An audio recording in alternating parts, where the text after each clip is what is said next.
In the midst of a brutal snowstorm on Highway 70, a black diner owner quietly counted her last $47 with only 7 days left before losing everything.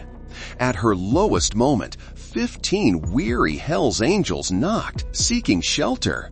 Without hesitation, she opened the door and shared her final meal. By morning, the roar of hundreds of motorcycles filled the air outside her diner. Before we dive in, what time are you listening? Where are you from? Drop a comment below and tell me. Sarah Williams stood behind the counter of Midnight Haven Diner, staring at the stack of crumpled bills in her weathered hands. $47. That was it. That was all that stood between her and the final notice tucked beneath the cash register. The one that gave her exactly 7 days before the bank took everything. The wind howled outside, rattling the windows of the small diner perched on Highway 70 in the Colorado mountains. Snow fell in thick, angry sheets, turning the world beyond the glass into a white void. At 50 years old, Sarah had seen plenty of storms, but this one felt different. This one felt like an ending. She moved slowly around the empty diner, her footsteps echoing off the worn linoleum floor. The red vinyl booths sat empty, their surfaces cracked from years of use. The coffee pot gurgled weakly, half full of the bitter brew that had been sitting there since noon. It was nearly 8 now, and she hadn't seen a customer in over 3 hours. Sarah paused at booth number 4, Robert's favorite spot. Even 2 years after the cancer took him, she could still see him sitting there, his gentle smile warming the room more than any heater ever could. They bought this place together 15 years ago with nothing but dreams and a small inheritance from her grandmother. "We'll make it work, baby," Robert used to say, his dark eyes twinkling with optimism. "This place will be a light for travelers, a home away from home." Now the lights flickered overhead, threatening to go out just like everything else. The heating system groaned and wheezed, fighting a losing battle against the mountain cold. Sarah pulled her cardigan tighter around her shoulders and walked back to the counter where the foreclosure notice seemed to mock her with its official letterhead and cold bureaucratic language. The diner's CB radio crackled weakly in the corner, its antenna bent from years of neglect. Once that radio had been their lifeline to the trucking community, a constant stream of voices sharing road conditions, warnings, and the occasional joke. Now it mostly sat silent, just another relic of better times. Sarah opened the register. Again, counting the money one more time, as if the numbers might magically change. They didn't.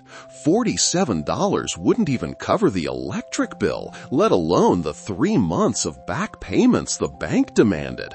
She'd already sold her wedding ring, Robert's tools, everything of value they'd accumulated over their 23 years of marriage. This diner was all she had left. The wind picked up outside, shaking the building so hard that the old neon sign buzzed and flickered. Through the window, she could see the snow piling up against the gas pumps, burying them under white drifts that looked like gravestones in a cemetery. Highway 70 was completely invisible, now lost beneath the storm. Sarah glanced at the clock above the coffee machine. 8:15. Time to close up, flip the sign, and admit defeat. Tomorrow she'd call the lawyer, maybe see if she could work out some kind of payment plan, though she knew it was hopeless. The bank had been patient enough.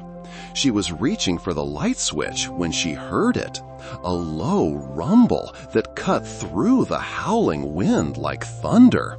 At first she thought it might be a snowplow, but the sound was different, deeper, more rhythmic, like a heartbeat made of steel and chrome. Sarah pressed her face to the window, squinting through the snow. At first, she saw nothing but white. Then, slowly, shapes began to emerge from the storm. Headlights, lots of them, and beneath the lights, the distinctive silhouettes of motorcycles, big ones, Harley-Davidsons by the look of them. The rumble grew louder as the bikes approached, their engines revving against the wind. Sarah counted 15 machines in total, all riding in tight formation despite the treacherous conditions.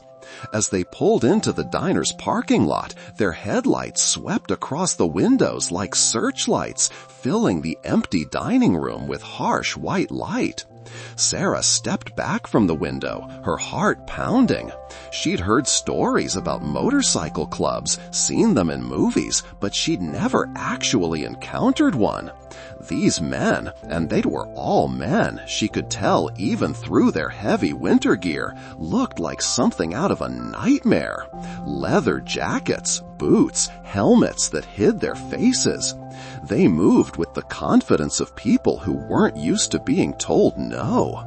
The lead rider dismounted first, a tall man with broad shoulders who seemed to command the others without saying a word. He looked toward the diner, and Sarah could feel his gaze even through the window. Slowly, deliberately, he began walking toward the front door. Sarah's hand hovered over the light switch. She could turn off the lights, lock the door, pretend the diner was closed. These men wouldn't know the difference. They'd probably just move on, find somewhere else to wait out the storm, somewhere that wasn't her problem. But as the man approached the door, she saw something that stopped her cold. He was limping, not badly, but enough to notice. Behind him, the other riders were dismounting, and she could see that several of them were struggling. They'd been riding in this storm for hours, maybe longer. They were cold, exhausted, and probably desperate for shelter. The man reached the door and paused, his gloved hand hovering over the handle. Through the glass, Sarah could see his face clearly now. He was older than she'd expected, maybe 45, with gray streaking his dark beard. His eyes were tired, weathered by years on the road. They were the eyes of someone who'd seen enough hardship to recognize it in others. He knocked 3 gentle raps that somehow managed to be both respectful and urgent. Sarah looked back at the $47 on the counter, then at the foreclosure notice, then at the man waiting in the storm. Robert's voice echoed in her memory, a light for Traveler's Baby, a home away from home. She walked to the door and turned the lock. The moment Sarah opened the door, the full force of the storm hit her like a physical blow. Snow swirled into the diner, and the temperature dropped 20 degrees in seconds. The man standing on her threshold was covered head to toe in ice and snow. His leather jacket frozen stiff, his beard white with frost. But it wasn't just one man. Behind him, Sarah could see the others dismounting from their motorcycles, and her breath caught in her throat. These weren't ordinary bikers. The leather jackets bore the unmistakable patches she'd seen in news reports. The Death's Head logo, the winged skull, the words Hell's Angels, emblazed across broad shoulders and backs. 15 of them, all massive men with arms thick as tree trunks, faces weathered by years of hard living, and the kind of presence that made smart people cross to the other side of the street. The leader was easily 6'4", with salt and pepper hair pulled back in a ponytail and a gray beard that reached his chest. Tattoos covered every visible inch of his arms, intricate designs that told stories Sarah didn't want to know. A jagged scar ran from his left temple to his jawline, and his eyes, pale blue and sharp as winter ice, held the weight of someone who'd seen too much and done things he couldn't take back. Behind him, the others looked like they'd stepped out of a movie about motorcycle gangs. One had, "Ma'am," the leader said, his voice rough from the cold and probably decades of cigarettes. "I know this is an imposition, but we've been riding for 12 hours straight. The highway's completely shut down about 10 miles back, and we're not going to make it much further in this weather." Sarah's heart hammered against her ribs. Every instinct screamed at her to close the door, to lock it, to call the police. These men looked like they could tear her diner apart with their bare hands and probably done worse to people who'd crossed them. The patches on their jackets weren't decorations, they were warnings. But then she saw something that gave her pause. Despite their intimidating appearance, they stood respectfully in the snow, waiting for her answer. None of them pushed forward or tried to force their way in. The leader kept his hands visible, his posture non-threatening despite his size. And there was something in his eyes, exhaustion, yes, but also a kind of desperate hope that she recognized all too well. "How many of you are there?" Sarah asked, already knowing the answer but needing to hear it. 15, the man replied. "I'm Jake Morrison. We're part of the Thunder Ridge chapter, heading back from a memorial service down in Denver. We've got cash for food and coffee, and we won't cause any trouble. We just need somewhere warm to wait out the storm." Sarah looked past Jake at the group of men removing their helmets. They were a terrifying sight. Beards, tattoos, scars that told stories of violence and hard living, hands that looked like they could crush bone, faces that had seen the wrong side of too many fights. But she also saw something else. Exhaustion that went bone deep, the kind that came from fighting the elements for hours on end. These men, dangerous as they might be, were at the end of their rope. "Come in," she said, stepping aside, "all of you." The relief on Jake's face was immediate and profound. "Thank you," he said simply. "You have no idea what this means." The Hells Angels filed in one by one, stomping snow off their boots and shaking ice from their jackets. They were massive men, most of them the kind who'd learned to take up space in the world. Through necessity and reputation. Their leather jackets creaked as they moved, the patches and pins catching the diner's fluorescent light. Chapter names, ranks, badges that marked territory and allegiances in a world Sarah had never been part of. But despite their fearsome appearance, they moved carefully in the small diner, conscious of their size, respectful of the space they'd been given. The one with the mohawk actually held the door for the youngest member, and Sarah caught several of them wiping their boots extra clean before stepping onto her floor. Sarah counted them as they entered, 15, just as Jake had said. The oldest looked to be in his 60s, gay-haired and dignified despite the death's head on his jacket. The youngest, the one she'd noticed earlier, had nervous eyes and hands that shook slightly as he pulled off his gloves, looking more like a scared college kid than a member of America's most notorious motorcycle club. "Find seats wherever you can," Sarah told them, moving behind the counter. "I'll get some coffee going." The men settled into the booths and counter stools with obvious gratitude, their frozen leather creaking as they moved. Up close, Sarah could see the details that the storm had hidden.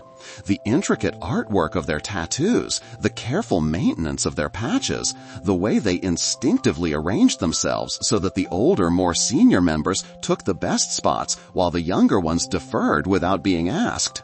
The young one, Sarah heard someone call him Danny, sat near the window, still shivering despite the warmth of the diner. An older man with intricate tattoos covering both arms and Sergeant at Arms embroidered beneath his chapter patch took the stool closest to the counter, nodding respectfully when Sarah made eye contact. "Haven't seen weather like this in years," Jake said, settling onto a stool near the register. His jacket hung open now, revealing more patches, President in bold letters, service ribbons that suggested military background, and a small American flag pin that seemed oddly patriotic for someone's society labeled an outlaw. Sarah poured coffee into thick white mugs, the familiar ritual calming her nerves. "Sugar and cream are on the counter," she said. "Help yourselves." As the men warmed their hands on the hot mugs, Sarah took stock of her situation. 15 Hells Angels, a nearly empty freezer, and $47 to her name. These weren't the kind of men you wanted to disappoint or turn away hungry. But looking at their faces, weathered, tired, grateful for simple warmth, she realized that beneath the leather and patches and fearsome reputation, they were just human beings caught in a storm. By 10, the storm had only gotten worse. The wind howled like a living thing, and the snow was falling so hard that the windows looked like they'd been painted white. Jake's prediction about the highway being closed proved optimistic. According to the radio, Interstate 70 was shut down in both directions with no estimate for when it might reopen. Could be tomorrow morning, could be 2 days, Jake told Sarah as she refilled his coffee for the 3rd time. State Patrol's not even trying to clear it until the wind dies down. Sarah nodded, doing mental calculations that didn't add up no matter how she worked them. 15 men, 2 days, virtually no food left in the kitchen. The eggs and bacon were long gone, the hash browns a memory. She'd managed to find a few cans of soup in the back storage room, but that wouldn't stretch far. Her $47 might buy enough groceries for 1 day if the roads were clear and the stores were open, which they weren't. The bikers had settled in for the night, some dozing in the booths, others playing cards with a worn deck that Pete had produced from his jacket pocket. They'd offered to pay for their meal, but Sarah had waved them off. How could she charge them for the scraps she'd managed to cobble together? Danny had fallen asleep with his head on the table, exhaustion finally overtaking him. He looked even younger in sleep, maybe 22 or 23, with the kind of face that belonged in a college classroom rather than on the back of a Harley. Marcus had draped his leather jacket over the kid's shoulders, a gesture so gentle it made Sarah's throat tight. "He reminds me of my son," Marcus explained quietly when he caught Sarah watching. "Same age, same stubborn streak, always trying to prove he's tougher than he really is." "Where's your son now?" Sarah asked. "Afghanistan," Marcus replied. "3rd tour. Comes home next month if all goes well." His voice carried the weight of a father's worry, the kind that never really went away, no matter how old your children got. Sarah poured herself a cup of coffee and leaned against the counter, surveying her unexpected guests. In the harsh fluorescent light, they looked less intimidating than they had when they'd first arrived. Their leather jackets hung over chair backs, revealing ordinary clothes underneath: flannel shirts, worn jeans, work boots that had seen better days. These were working men, blue-collar guys, who probably had more in common with her late husband than with the movie stereotype she'd expected. Jake approached the counter, his expression serious. "Sarah, we need to talk about payment. You've been more than generous, but we can't—" "Just don't worry about it," Sarah interrupted. "It's just food." "No, it's not," Jake said firmly. "It's hospitality, it's kindness, and it's costing you money you probably don't have." Sarah felt her cheeks flush. Was her financial situation that obvious? She tried to keep her voice steady. "I managed just fine." Jake's eyes moved to the foreclosure notice sticking out from under the register, and Sarah realized her attempt at discretion had failed. His expression softened with understanding. "How long do you have?" he asked quietly. 7 days, Sarah admitted, the words falling out of her mouth before she could stop them. "But that's my problem, not yours." "The hell it is," Jake said. "You opened your door to us when you didn't have to. You fed us when you couldn't afford to. That makes it our problem, too." Sarah shook her head. "I appreciate the sentiment, but there's nothing you can do. I'm behind on 3 months of payments, and the bank's not interested in sob stories." Jake was quiet for a moment, his weathered hands wrapped around his coffee mug. Then he looked up at her with eyes that seemed to see straight through her defenses. "Tell me about this place," he said. "How long have you owned it?" 15 years, Sarah replied. "My husband, Robert, and I bought it with my grandmother's inheritance. It was his dream, a place where travelers could find a hot meal and a friendly face no matter what time of night they rolled in." "Sounds like he was a good man." "The best," Sarah said, her voice catching slightly. "Cancer took him 2 years ago. I've been trying to keep the place running, but," she gestured helplessly at the empty diner, the flickering lights, the general air of barely controlled decay. "But it's hard to run a business on memories and good intentions," Jake finished. Something like that. Jake was quiet again, and Sarah could see him thinking, weighing options she couldn't guess at. Finally, he spoke. "What if I told you that you've helped more people than you know? What if I told you that this place, your kindness, has probably saved lives?" Sarah frowned. "I'm not sure what you mean." 15 years is a long time, Jake said. "A lot of travelers pass through this stretch of highway. A lot of people in trouble, looking for help. You remember all of them?" Sarah shook her head. "There have been thousands. But you helped them all, didn't you? Hot coffee, a warm meal, maybe a kind word when they needed it most." "I tried to," Sarah said. "Robert always said we were supposed to be a light for people, a beacon." "You know, someone who'd leave the porch light on for travelers." Jake smiled, and there was something almost secretive about it. "A beacon," he repeated. "Yeah, that's exactly what you are." Before Sarah could ask what he meant, a commotion arose from one of the booths. Pete was shaking. Danny awake, his voice urgent but gentle.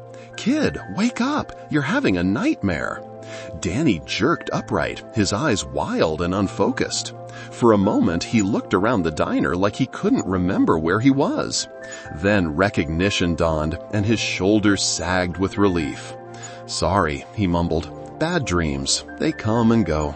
"Want to talk about it?" Pete asked, settling back into his seat across from the younger man. Danny shook his head, but after a moment he spoke anyway. "It's always the same dream. I'm lost on some dark highway. My bike's broken down, and there's nowhere to go. No lights, no help, just endless darkness." He looked around the warm diner at the faces of his fellow riders, at Sarah behind the counter. "But then I wake up, and I'm here, and it's okay." Sarah felt something shift in her chest, a recognition she couldn't quite name.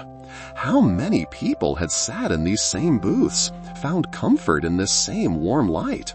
How many travelers had been lost and cold and desperate, only to find refuge in the unlikely beacon she and Robert had built on this forgotten stretch of mountain highway? She looked at Jake, who was watching her with that same knowing smile. "What aren't you telling me?" she asked. "Nothing you'll figure out soon enough," he replied. "But right now, we need to focus on practical matters. You said the bank wants 3 months of back payments?" Sarah nodded reluctantly. "How much?" $12,000, she admitted. "Plus late fees and legal costs, it's probably closer to 15. Jake whistled low. "That's serious money. More than I'll ever have," Sarah said. "Look, I appreciate what you're trying to do, but $15,000 isn't the kind of thing you find in couch cushions. This place is finished, and maybe that's okay. Maybe it's time." "No," Jake said, his voice sharp enough to cut through her resignation. "It's not time. Not for a place like this. Not for a woman like you." He stood up, fishing his cell phone out of his pocket. "I'm gonna make some calls." And Sarah, she looked up at him, surprised by the intensity in his voice. "Don't you dare give up yet. This story isn't over." As Jake walked toward the front door, presumably to get better cell reception, Sarah found herself staring after him. She didn't understand why. Was happening, didn't know what kind of calls he intended to make or what difference they could possibly make, but for the first time in months, she felt a flicker of something she'd almost forgotten how to recognize. Hope. Jake returned from making his phone calls with snow in his hair and an expression Sarah couldn't read. He'd been outside for nearly an hour, pacing back and forth in the storm, his voice occasionally rising above the wind as he spoke to whoever was on the other end of the line. The other bikers had watched him through the windows, exchanging glances that suggested they knew something Sarah didn't. "Well," Pete asked when Jake finally came back inside, stamping snow off his boots. "Tomorrow morning," Jake said simply. "Maybe sooner if the road's clear." "What's tomorrow morning?" Sarah asked. But Jake just smiled and poured himself another cup of coffee. It was Marcus who broke the tension. The older biker had been quiet most of the evening, content to play cards and nurse his coffee. But now he was studying Sarah with an intensity that made her uncomfortable. "You know," he said slowly, "you look familiar." Sarah raised an eyebrow. "I doubt that. I don't get out much these days." "No, I'm serious." Marcus sat down his cards and really looked at her, his head tilted slightly, as if trying to remember something important. "How long did you say you've been running this place?" 15 years. "And before that?" "Before that, Robert and I lived in Denver. He was a truck driver, did long hauls all over the western states. I worked as a dispatcher for his company." Marcus snapped his fingers suddenly, so loudly that several of the other bikers looked up. "That's it, Tommy Patterson. You saved Tommy Patterson's life." Sarah frowned. "I'm sorry, I don't." "Big guy, red beard, drove for Western Mountain Transport." Marcus was getting excited now, his voice rising. This would have been maybe 12, 13 years ago. He was having chest pains pulled off right here at your diner. The memory hit Sarah like a physical blow. She hadn't thought about that night in years, but suddenly it was vivid as yesterday. A trucker, alone and scared, clutching his chest in the parking lot. She'd found him there when she'd gone out to check the dumpster, called 911, then driven him to the hospital herself when the ambulance couldn't make it through a rock slide on the highway. "Tommy," she said quietly. "I remember Tommy. He's my brother-in-law," Marcus said, grinning now. "Married my sister 5 years ago. He tells that story at every family gathering, how the angel in the mountains saved his life. How you stayed with him at the hospital all night, called his wife, even paid for his parking when he couldn't find his wallet." Sarah felt heat rise in her cheeks. It wasn't anything special. Anyone would have done the same thing. "No," Marcus said firmly. "Anyone wouldn't have. That's the point." He looked around the diner at his fellow bikers. "Guys, I think we're sitting in a legend." The word legend seemed to electrify the group. Suddenly, everyone was talking at once, comparing notes, sharing stories. It turned out that several of them had their own memories of Midnight Haven Diner, their own reasons to be grateful to the woman who ran it. Carlos remembered stopping here 5 years ago when his daughter had been in a car accident in Denver. Sarah had let him use the phone to call the hospital, given him directions to the fastest route, even packed him a sandwich for the road when he'd been too upset to think about eating. Pete recalled a night when his bike had broken down in a snowstorm much like this one. Sarah and Robert had not only fed him and let him stay warm, but Robert had helped him fix his bike, refusing payment for either the parts or the labor. And Danny, quiet, nervous Danny, suddenly spoke up with a story that made everyone go silent. "You might not remember me," he said, his voice barely above a whisper, "but I was here 3 years ago. I was having a really bad time. My parents had kicked me out. I dropped out of college, lost my job. I was riding my bike west with no plan, no money, no hope. I was actually—" He paused, swallowed hard. "Well, about ending it all." Sarah felt her breath catch. "I stopped here because my bike was almost out of gas, and I was almost out of everything else. I had maybe $5 in my pocket, but you served me anyway. A full meal, coffee, pie. When I tried to pay, you said I looked like I was having a rough day, and the meal was on the house." Danny's eyes were bright with unshed tears. "You asked me where I was headed, and when I said I didn't know, you told me that was okay. Sometimes not knowing where you're going is the first step to finding where you belong. Then you gave me a business card for a friend of yours in Salt Lake City, said he might have work for someone willing to learn." Sarah remembered now, a skinny kid with hollow eyes and a motorcycle that sounded like it was held together with prayer and duct tape. She'd seen that look before, the look of someone who'd given up on tomorrow. "That job changed my life," Danny continued. And the man who hired me, he became like a father to me, helped me get back in school, introduced me to these guys. He gestured around the table at his fellow bikers. You saved my life that day, Sarah, not just by feeding me, but by reminding me that there were still good people in the world, people who cared about strangers. The diner fell silent, except for the wind outside and the soft hum of the coffee machine. Sarah stood frozen behind the counter, overwhelmed by the weight of these revelations.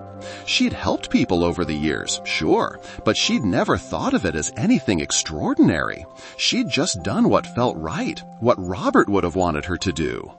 There are more stories, Jake said quietly. A lot more. You've been a beacon on this highway for 15 years, Sarah. You've touched more lives than you know. I just served food, Sarah protested weakly. I just tried to be decent to people. Exactly, Marcus said. In a world that's gotten pretty indecent, that makes you special. Sarah sank onto a stool behind the counter, her legs suddenly unsteady. She thought about all the faces that had passed through this diner over the years. Truckers, travelers, families on vacation, people running from something or towards something else. She'd fed them all, listened to their stories, offered what comfort she could. It had never occurred to her that she was doing anything remarkable. The calls I made tonight, Jake said, they were to people like Tommy Patterson, people who remember this place, who remember you, people who owe you a debt they've never been able to repay. You don't owe me anything, Sarah said. That's where you're wrong, Jake replied. And tomorrow morning, you're going to understand just how wrong. As if summoned by his words, new lights appeared outside the windows. Not the single headlight of motorcycles this time, but the dual beams of cars and trucks cutting through the storm like stars breaking through clouds. Jake looked out the window and smiled. Or maybe tonight. The first vehicle to pull into the parking lot was a pickup truck with Wyoming plates. Then came a sedan from Utah, followed by a semi-truck with Colorado markings. Within minutes, the small parking lot was filling up with vehicles, their occupants climbing out into the storm and hurrying toward the diner's front door. Sarah watched in amazement as the door opened and people began filing in, men and women of all ages, all looking around the diner with expressions of recognition and gratitude. Some she remembered, others were strangers, but they all wore the same look of people coming home. The first person through the door was a big man with a red beard, his arms spread wide. "Sarah Williams," he boomed, "you beautiful angel." "Tommy Patterson, in case you don't remember. You saved my worthless hide 13 years ago, and I've been looking for a chance to return the favor ever since." As Tommy enveloped her in a bear hug that lifted her off her feet, Sarah realized that Jake had been right. This story wasn't over. It was just beginning. By dawn, Midnight Haven Diner looked like the epicenter of the biggest Hell's Angels gathering in Colorado history. What had started with 15 stranded bikers had grown into something Sarah couldn't have imagined in her wildest dreams. The parking lot was packed with motorcycles, dozens and dozens of them, their chrome gleaming in the morning sun, arranged in neat rows that stretched beyond the diner's property line. Sarah moved through the crowded diner in a daze, accepting hugs from leather-clad men whose faces triggered forgotten memories. These weren't just random bikers. They were Hell's Angels from chapters across the western United States, each wearing their colors proudly despite the early morning hour. "I still can't believe this," she murmured to Jake, who was coordinating the controlled chaos. When word got out through the network that Jake Morrison's chapter was stranded at Sarah Williams' place, said Marcus, the tattooed sergeant-at-arms, every chapter within 500 miles started moving. Angel of Highway 70 isn't just a trucker legend. Bikers know that name too. Sarah looked around in amazement. She recognized patches from different chapters: Oakland, Denver, Phoenix, Salt Lake City. Men who normally wouldn't be caught dead in the same state were sharing coffee and stories at her counter. A massive man with Oakland on his back and arms like tree trunks approached her. 23 years ago, he said, his voice surprisingly gentle. You found me passed out in your parking lot. Hypothermia. You called the ambulance, rode with me to the hospital, even called my old lady to let her know I was alive. Sarah stared at him, the memory slowly coming back. A younger man, barely conscious, his bike broken down in a snowstorm. Big Mike Hendress, he said, extending a hand, president of the Oakland chapter. I owe you my life. The stories kept coming. A biker from Phoenix whose bike had broken down. Sarah and Robert had let him sleep in the diner while waiting for parts. A rider from Denver whose daughter had been in an accident. Sarah had given him directions to the fastest route and coffee for the road. Jake approached with a thick envelope, his expression serious. $68,000, he announced to the crowd, cash from every chapter represented here. Sarah stared at the envelope, hands trembling. This is too much. I can't. You can and you will, Big Mike interrupted, his voice carrying the authority of someone used to being obeyed. This money comes with conditions. What conditions? You keep this place running, said a woman biker from Salt Lake City, the first female Hell's Angel Sarah had ever met.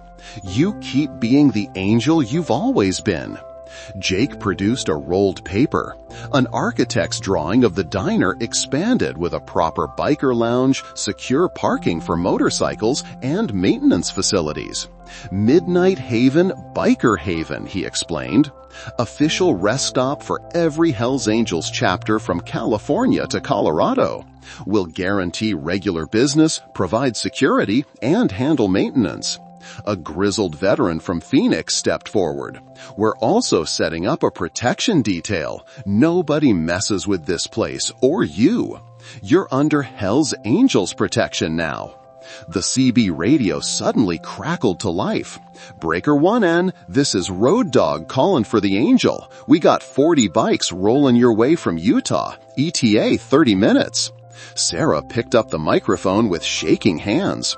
Road Dog, this is Midnight Haven. Angel heard through the grapevine you were in trouble. Salt Lake chapter is rolling hot to help out. We ain't letting anything happen to our guardian angel. The cheer that erupted from the packed diner rattled the windows. Outside, motorcycle engines revved in celebration, creating a thunder that echoed off the mountains. Jake approached with one final envelope. This is from Tommy Patterson. He's a prospect with our Denver chapter now. Used to be a trucker till you saved his life. Inside was his old business card and a note. 13 years I carried this. Time to bring it home where it belongs. Thank you for giving me a second chance at life. As the various chapter presidents began discussing logistics for the expanded operation, Sarah found herself outside looking at the sea of motorcycles that filled every available space. Chrome and steel gleamed in the sunlight, and the patches told stories of brotherhood, loyalty, and a code of honor most people would never understand. Jake approached, his own bike loaded and ready. You know what the best part of all this is? Last night, you didn't see Hells Angels or outlaws. You just saw 15 men who needed help, and you opened your door. That's what started this. Sarah, he climbed onto his Harley. Keep the light on, Angel, and don't worry, you've got the most powerful protection in America watching over this place. Now, as the Thunder Ridge chapter rode out, their engines creating a symphony of power, Sarah felt Robert's presence beside her. She could almost hear his voice. I told you this place would be special, baby. I just never imagined it would become the heart of something this big. 6 months later, Midnight Haven Biker Haven was featured in Easy Riders magazine as the most important Hells Angels gathering spot west of the Mississippi. The parking lot was expanded to accommodate over 100 bikes, and the security was legendary. Nobody caused trouble within 50 miles of Sarah's place. But Sarah didn't need magazine recognition to know what she'd accomplished. Every day brought bikers from chapters across America, all finding exactly what they needed in her corner of Colorado: respect, good food, and the knowledge that they were welcome. The CB radio crackled constantly with bikers calling in, "How's our angel doing tonight?" Sarah always answered the same way: "The light's on, the coffee's hot, and the road's always open for family." Because that's what Midnight Haven had become: the unofficial headquarters of Western Hells Angels hospitality, proof that respect and kindness could bridge any gap, and that sometimes the most unlikely guardians were the ones who protected what mattered most. The light would always guide them home. Join us to share meaningful stories by hitting the like and subscribe buttons. Don't forget to turn on the notification bell to start your day with profound listens and heartfelt empathy.